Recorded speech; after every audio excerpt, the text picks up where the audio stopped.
we talk about 2027 in design, especially when we use language that says like prepare for 2027 or what to be aware of for 2027, it implies that something kind of big is happening. But this video being for people who don't know anything about it, you know, I can kind of relate this to my experience of growing up and going through the Y2K prediction or the Mayan calendar.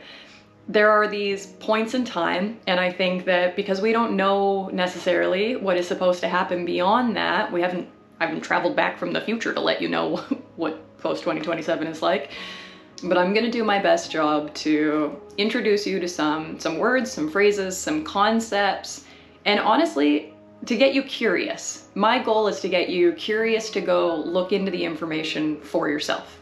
When we specifically reference 2027, we are specifically referencing a year. And the year is significant because what we're doing is a cycle change. And what we call these are global crosses. They change roughly every 412 years. 2027 is an indicator that a 400 and something year cycle is about to come to an end and a new cycle is about to start. Now, when we look at an incarnation cross, it's held together by a configuration of 4 different gates. Currently, we're in the cross of planning. The cross of planning is held together by 4 different gates. Those gates are 40, 37, 9, and 16. Now we're going to be moving into the cross of the sleeping phoenix. It also is held together by 4 different gates. Those gates are 20, 34, 55, and 59.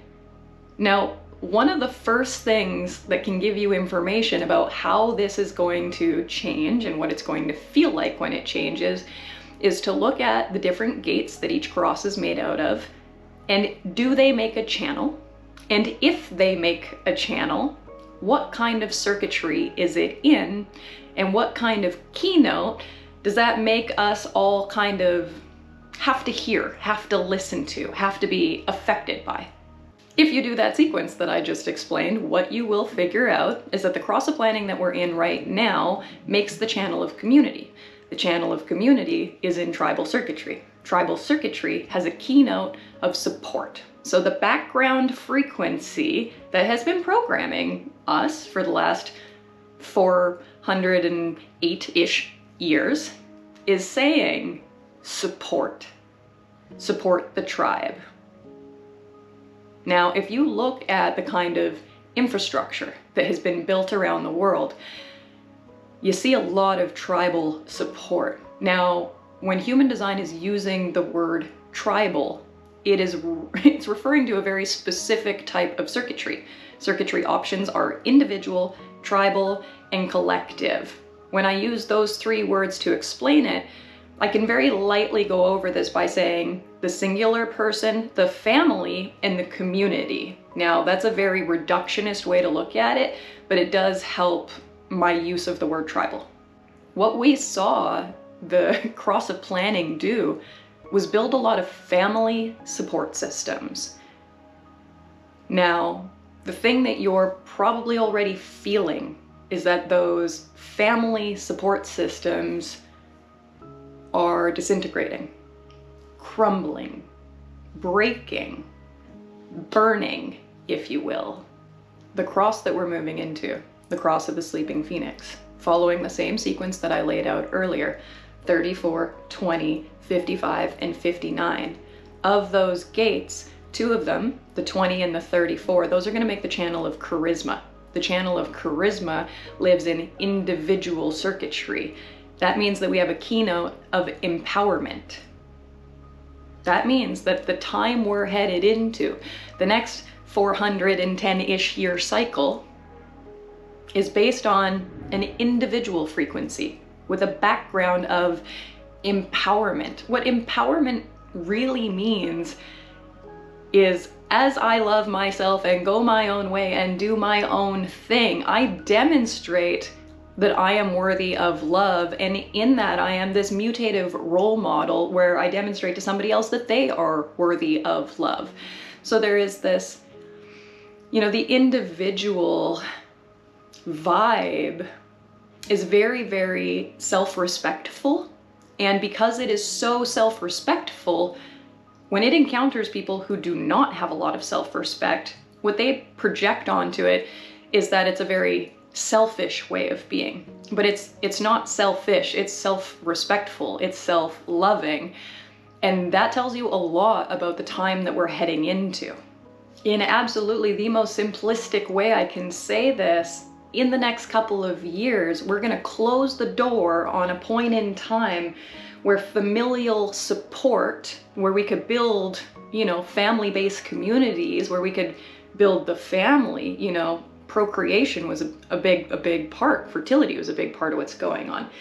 Now, when we move into a more individual time, when the channel that's holding the cross together is based in individual circuitry, it's no longer about supporting the family. It's about empowering the self. Now, immediately, when it's not about supporting the family, that's exactly one of the first things that disappears: support for the family. If support for the family goes away, ultimately, there's not as much family to support. And one of the ways that we really see this is the decline of fertility on the planet. The decline of the average 2-child household. That's not where we're headed anymore. Now, I can't put out a video on 2027 and only talk about that, and yet I am incredibly hesitant to give too much information because there is a wealth of information available on this topic, and there are so many different relevant perspectives that I want to take the time to take.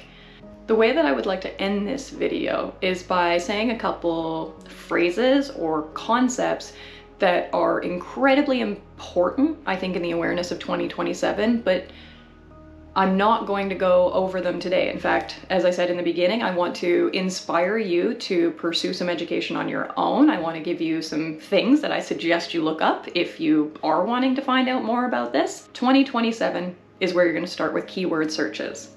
Solar plexus mutation is very, very, very good information.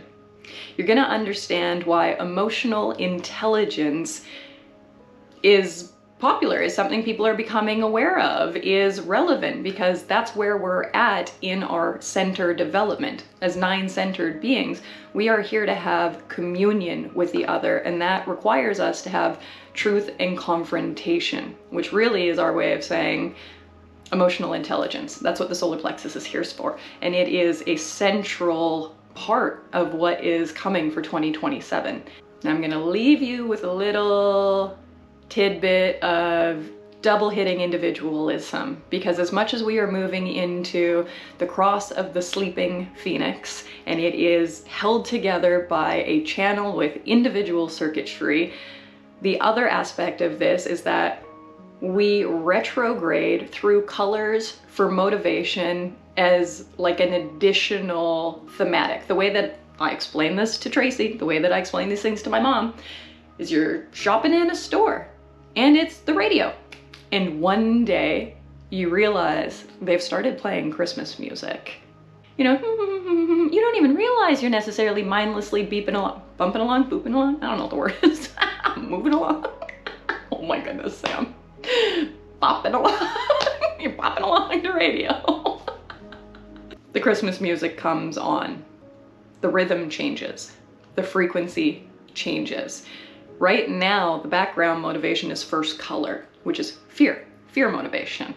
And post 2027, we will retrograde into the next color, which is going to be color 6. Color 6 is innocence motivation, and innocence motivation is incredibly individual in nature. So the idea of this like exalted selfishness, which is really extreme self-love and self-respect, it's going to be a really loud song, and I'll be beep boop bopping along.